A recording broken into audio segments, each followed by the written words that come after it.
I showed you the tweet earlier. The top 5 in the preseason Big 12 poll, 4 of the 5 have 1 or fewer Big 12 wins right now. Arizona and Kansas, but then Oklahoma State and Utah. It has not worked out the way that everybody thought it was going to this year in the league.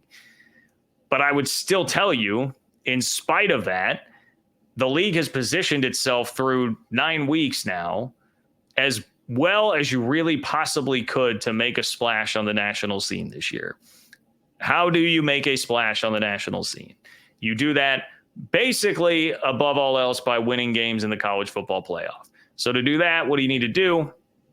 We need to get as many teams as possible into the college football playoff. I think the Big 12 is very well positioned right now to give it their best run at having multiple teams into the playoff. And this weekend was a big weekend for that. Because if you look at what happened, BYU just keeps winning. And as Lewis just mentioned, you can certainly argue that they are 1A. They're either 1A or 1B in the Big 12. They're an unbeaten team, and this was a week where everybody was doubting them. Foolish. I thought it was very foolish. If you watch my 3-Maw podcast, I called out my 2 co-hosts who were both on UCF as their pick of the week against the spread. I thought it was foolish, and it turned out to be very, very foolish. I don't know why, and nothing against UCF. I was very high on them at the beginning of the year, but they have done zero to earn my trust this year to be able to beat a team as poised and complete as BYU, no matter where the game was being played. Iowa State was off, so that's fine. They march on another week, still unbeaten. K-State survived, which is really all they needed to do. Now, I'm not here to tell you there's no concern for K-State coming out of that game.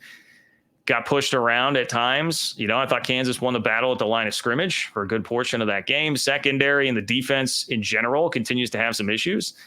But they found a way to make plays to win the game when it mattered most and really just survive and advance. Make sure you get to Farmageddon and set that game up to be as big as possible. One combined loss between the 2 teams, and that would be huge for the league. And then Colorado took care of business. And none of this is like, I'm not, look, it's not like I'm saying, hey, Cincinnati, go lose. I need you to lose that game. But if you are looking at the Big 12, the best thing for the league to get multiple teams into the playoff would have been for Kansas, UCF, and Cincinnati to lose those games to preserve the top 4 there. And the other piece of this is that Travis Hunter had a phenomenal game. And depending on where you look now, some of the betting odds have Travis Hunter as the favorite to win the Heisman. And that's another way you can generate some real attention for the league, is if you go out and win a Heisman Trophy for your league this year. It may be a bit of a double-edged sword with Colorado, because I do feel like some people still subscribe to the, Prime is going to leave once Travis Hunter and Shedeur Sanders are gone. But that's still a very beneficial thing for the league if you can get a Heisman Trophy in a year where you have multiple teams in the playoff, first year of the expanded playoff. That would be the dream. And I think you're pretty well positioned to do that. We also saw it like Texas Tech, bad loss. They're fading now from contender conversation. I know I saw a little bit of conversation on TCU Twitter about, hey, pretty manageable schedule coming down the stretch here. TCU, could they win out, go 9-3, backdoor their way in? It's fine to have that conversation. I have not seen enough consistency at all from TCU, who, by the way, continues to turn it over like crazy, even in that Tech game. I'm not buying them as a legit contender.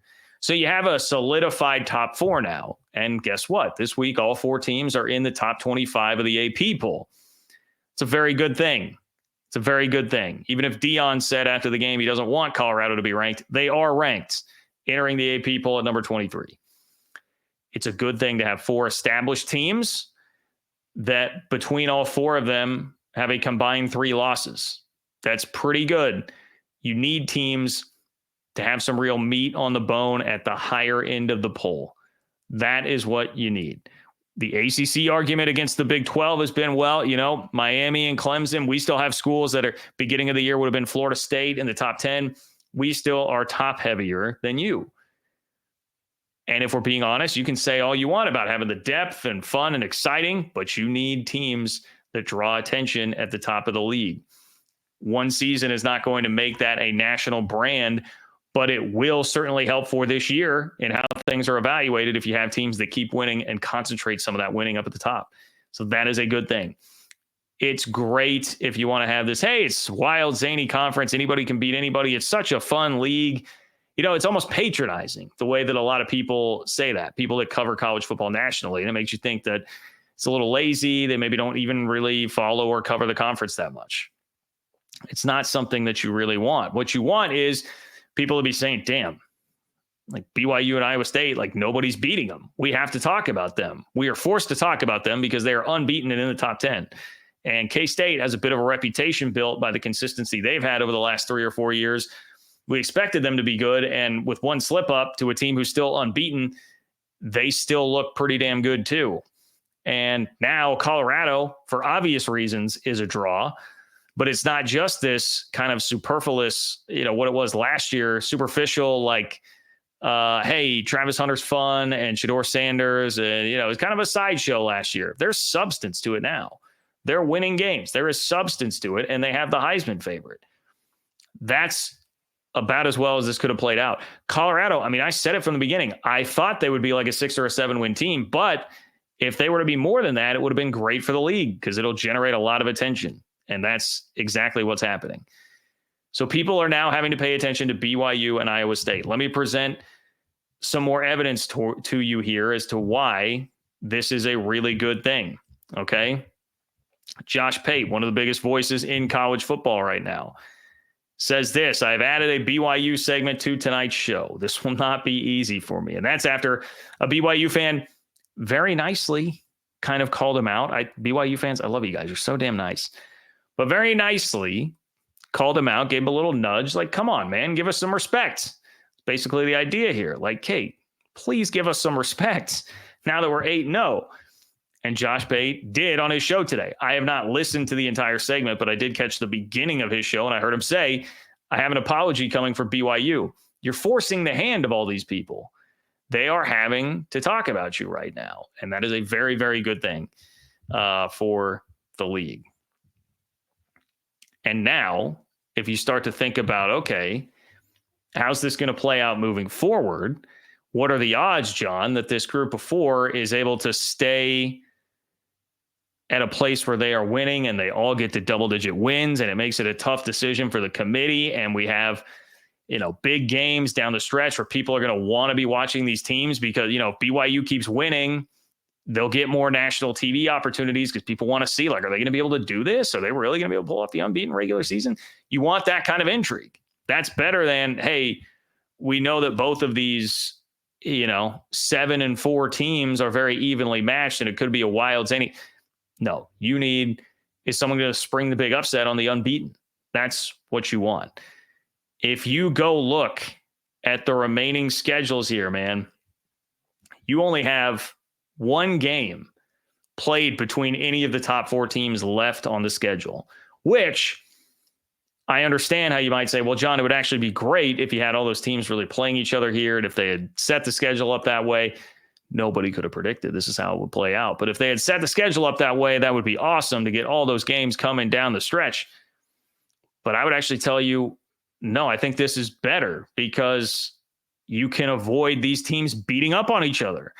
And you can wind up in a scenario where you've got 4 teams with double-digit wins here at the end of the regular season.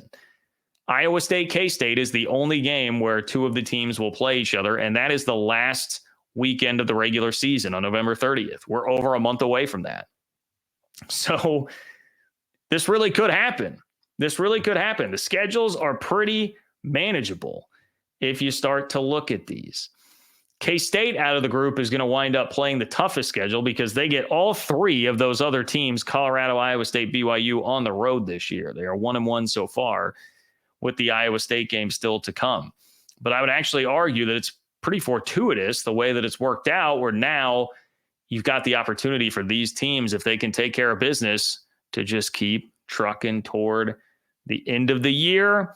A really exciting shuffling process of who's going to make the Big 12 title game. And then other teams that might be sitting there like, hey, we should be in the at-large conversation, and you will really hold the committee's feet to the fire. Just thinking about this year, I'm not even going to go down the road of like, all right, if it does work out for the Big 12 in terms of multiple teams in the playoff, Do the SEC and Big Ten get mad? Does that lead to more auto bids for them and taking the committee out of it? Like things that could be whatever. We'll cross that bridge when we come to it. For now, you need as many teams in to give yourself the best chance to make noise and win games in the playoff. So, man, there are scenarios here. We talked about the one the other day that came from a great listener and reader who said K-State, BYU, and Iowa State could all wind up 12-1 or 11-1. K-State wins out, plays BYU in the championship game, beats BYU, gives them their first loss. Iowa State's only loss is Farmageddon to K-State. Then you've got 12-1 K-State and BYU and 11-1 Iowa State. And that's a hell of a combo to see what the selection committee will actually do. There's a scenario where it could play out very similarly, but you've got a 10-2 Colorado in the mix as well. What does the committee do then? You know Colorado is going to be a huge draw. If Colorado goes 10-2, I'd imagine Travis Hunter is still at the worst a Heisman finalist, even if he's not winning the award. And as I said, right now, some betting markets have him as the favorite. So this is a good scenario, man. This is a good scenario. And BYU's got a bye week this week, so it means November 9th, we'll still be talking about unbeaten BYU that late into the regular season. They're playing Utah, and I know there will probably be some cynicism from people about how that game will go, even as bad as Utah has been. But, man, if you go look at BYU's remaining schedule, it's doable. It is very doable.